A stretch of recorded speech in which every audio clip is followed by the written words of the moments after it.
India और China की मखासमत है। इंडिया के वज़ीर दिफा वहाँ पर जा रहे हैं, वहाँ पर अपनी ऑपरेशनल प्रिपेयर्डनेस देख रहे हैं कि अगर हमारा महाज लाइन ऑफ एक्चुअल कंट्रोल पर अरुणाचल प्रदेश या फिर लद्दाख वाली साइड पर छिड़ता है तो चीन का रास्ता, चीन का तेल किस तरीके से रोका जा सकता है, वो इस किस्म की तैयारी कर रहे हैं, हर किस्म के चैलेंज से निपट सके। इसमें वो जाहिर है कि चाइना के और पाकिस्तान के कॉन्टेक्स्ट में हम लोग देखिए, हमारा जो दुश्मन है इस वक्त, उसके जो आर्म फोर्सेस हैं हमारे से 4 गुना ज्यादा है। सही है। उसका जो एयरफोर्स है 8 गुना ज्यादा है, उसका जो नेवी है 6 गुना ज्यादा है, या एयरफोर्स 6 गुना है। हम उनके साथ लड़ने हैं, हमारे पास पैसे नहीं है अपने लोगों को wheat. The United States received on June 2002 pledge from Islamabad that all cross-border terrorism will be ended, and it encourages a ceasefire along the line of control and renewed dialogue between Islamabad and New Delhi। आपने ये किया था उस वक्त, आपको पैसे मिले थे। अब भी वो यही कह रहे हैं कि आप एक दफा इंडिया से और भारत से तल्लुकात कि मिनिस्ट्री ऑफ डिफेंस ने अप्रूव करा है तकरीबन $500 मिलियन का खरीदारी, और ये खरीदारी, इसमें हेलिना मिसाइल्स हैं, एंटी टैंक, और ये डिप्लॉय होंगी लाइन ऑफ एक्चुअल कंट्रोल जो चाइना के साथ है। ये दिमाग में पहली बार तब आई जब ये लद्दाख वाला मामला, ईस्ट लद्दाख गलवान वाला मामला शुरू हुआ था। यदि आप मेरे YouTube चैनल से जुड़ा रहना चाहते हैं तो मेरे चैनल को like, subscribe and bell icon दबाना ना भूलें। जय हिंद दोस्तों। अंडमान एंड निकोबार आर्किपेलागो एक क्लस्टर है ऑफ आइलैंड्स, मल्टीपल आइलैंड्स हैं, वो इंडिया का हिस्सा हैं। वहाँ पर जो उनकी बेसिस मौजूद है, जो उनकी नेवल बेस मौजूद है, जो से स्ट्रेट ऑफ मलाका से गुजरकर जो चीन के तेल बरदार जहाज़ हैं वो साउथ चाइना सी और फिर मुख्तलिफ रास्तों से होते हुए चाइनीज़ पोर्ट्स पर पहुंचते हैं। अब इंडिया और चाइना की मखासमत है। इंडिया के वज़ीर दिफा वहां पर जा रहे हैं, वहां पर अपनी ऑपरेशनल प्रिपेयर्डनेस देख रहे हैं कि अगर हमारा महाज लाइन ऑफ एक्चुअल कंट्रोल पर अरुणाचल प्रदेश या फिर लद्दाख वाली साइड पर छिड़ता है तो चीन का रास्ता, चीन का तेल किस तरीके से रोका जा सकता है, वो इस किस्म की तैयारी कर रहे हैं। वहां पर वो अपने सोल्जर्स की प्रिपेयर्डनेस के ऊपर बात कर रहे हैं, वहां की जो नेवल कैपेबिलिटीज हैं उस पर बात कर रहे हैं। अगली खबर देख लें आप जनाब, आपको पता चलता है कि जो राजनाथ सिंह हैं वो रिव्यू कर रहे हैं readiness of port Blair based joint command के, जो वहां पर जॉइंट कमांड है उसको इंडियन डिफेंस मिनिस्टर हैं वो 3 जनवरी को मौजूद होते हैं, वो बात करते हैं, वो कहते हैं कि India has every capability to थ्वाट चैलेंजेस अलोंग बॉर्डर, कि इंडिया के पास तमाम तर सलाहियत मौजूद है कि वो बॉर्डर पर, सरहद पर हर किस्म के चैलेंज से निपट सके। इसमें वो जाहिर है कि चाइना के और पाकिस्तान के कॉन्टेक्स्ट में कि मिनिस्ट्री ऑफ डिफेंस ने अप्रूव करा है तकरीबन $500 मिलियन का खरीदारी, और ये खरीदारी, इसमें हेलिना मिसाइल्स हैं, एंटी टैंक, और ये डिप्लॉय होंगी लाइन ऑफ एक्चुअल कंट्रोल जो चाइना के साथ है। ये दिमाग में पहली बार तब आई जब ये लद्दाख वाला मामला, ईस्ट लद्दाख गलवान वाला मामला शुरू हुआ था। तो अब उसका सारा मामला खत्म हो गया, अब इसका इंडक्शन शुरू हो जाएगा। अब आप सोचेंगे यार इतनी हाइट है, 16-17 हजार पे, वहां पे टैंक तो कहां है, वहां पे तो इन्फेंट्री है, वहां पे तो पैदल सेना है।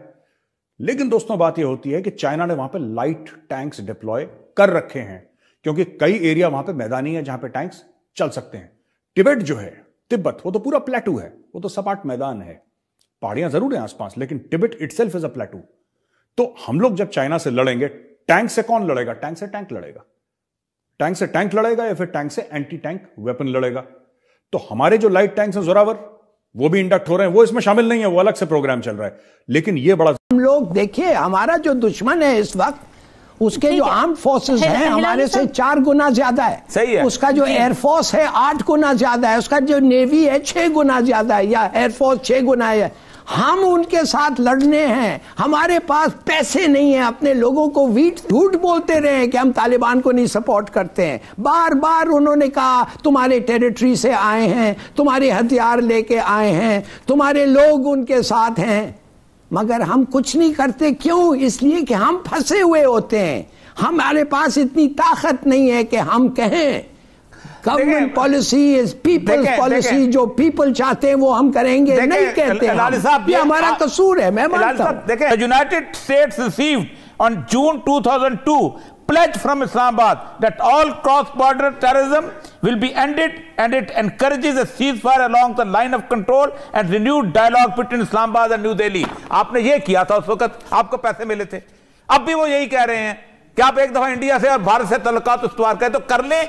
असल मसला यह है कि लाली साहब, मसला सारा यह है कि तमाम वॉइसेज अमेरिका के हक में नहीं हो सकती और नहीं रहेंगी, कभी भी नहीं रही। आपको पता है कि हमने 20 साल गुजारे हैं पाकिस्तान के अंदर, जितनी एंटी अमेरिकन फीलिंग मुशर्रफ दौर में थी किसी दौर में भी नहीं, और जितनी इमदाद अमेरिका की उस दौर में भी कभी नहीं। अभी भी उनको जरूरत है, अभी उनको एंटी तालिबान जरूरत है आपकी। आप पैसे लेने जाएंगे, आप 20 साल भुगतेंगे जैसे आपने पहले भुगता। 70,000 पहले आपने मरवाए, खून और आग की होली आपने पहले के लिए मरवाए। इंडिया का वज़ीर दिफा कहता है कि will not compromise on national security for good relations with our neighbours. Defence minister Rajnath Singh के जो हमारे हमसाया ममालिक हैं, इंडिया का वज़ीर दिफा कहता है उनके साथ ताल्लुकात में बेहतरी के लिए हम अपनी कौमी सलामती को कॉम्प्रोमाइज़ नहीं करेंगे, उस पर समझौता नहीं करेंगे। और ये गुफ्तगू जो है वो अरुणाचल प्रदेश में कर रहे थे।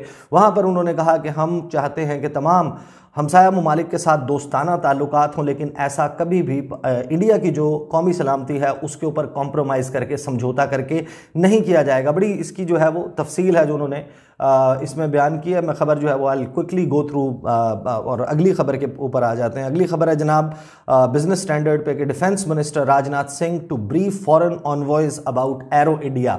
अब इंडिया में जो है वो एक 14th एडिशन हो रहा है एरो इंडिया का 2023 में, और ये जो एयर शो है, ये एयर शो होना है 13 से 17 फरवरी को। अमेरिका को सीधी बात करते हैं कभी कभी, कभी नहीं, मगर कभी कभी अमेरिका कहता है टू बैड। अगर आप बेनिफिट करना चाहते हैं हमारे इमदाद से, हमारे पैसे से, हमारे F-16 से, तो मेहरबानी से ये करो। हम नहीं कह सकते हैं, तो फिर अगर नहीं करेंगे तो फिर भुगतो। हम भुगतने के लिए तैयार नहीं है। अच्छा, असल मसला यह है कि राज साहब आप बिल्कुल ठीक कह रहे हैं कि ईरान के लेवल पे, बाकी जगहों पे तो चलो ठीक है, हमने एक ट्रिपल लेवल पे, बायलैटरल लेवल पे आप गुफ्तगू कर लिया आपने, लेकिन अमेरिका के साथ हमारा जो रवैया रहा है ना, हमेशा आका और गुलाम वाला ही रहा है। ये राबन रफील वहाँ बलूचिस्तान में आया करती थी और उंगली ऐसे उठा उठा करती थी कि तुम जो ग्वादर पोर्ट बना रहे हो, तुम क्या समझते हो हम तुम्हें चाइना को देने देंगे या हम तुम्हें इस्तेमाल करने देंगे? Impossible, you can think of it. असल मसला यह है कि आपको जो इमदाद आप ले रहे हैं, उस इमदाद के बदले जो कुछ दे रहे हैं उसका वे करना पड़ेगा कि आपने क्या किया। देखिए 20-22 साल के जो हमें गुज़श्ता, मैं पिछली की बात ही नहीं कर रहा, सीटो सेंटो की बात ही नहीं कर रहा, मैं ज़ियाउल हक की इमदाद की बात ही नहीं कर रहा कि जिस इमदाद की वजह से हमने बहुत कुछ क्लाशनकोफ से लेके क्या कुछ नहीं आया, ऑटोक्रेटिक रूल आया। मैं इस ताज़ा तरीन मिसाल आपको देता हूँ कि इस 20 साल में आपने, पहले तो बात है कि पाकिस्तान के अंदर आपने जो 15 साल 20 साल का नैरेटिव बनाया हुआ था जहाद का, सब कुछ लोगों को कहा था कि तुम जाओ और जाने दो और सब कुछ करो। उसके बाद लोगों के वो जो लोग जहां पर आते थे, जिन्होंने यहाँ रिश्तेदारी, ये उसामा बिन लादेन को हमने खुद देखा है, ये पेशावर के अंदर उसका दफ्तर होता था, यहाँ घूमता फिरता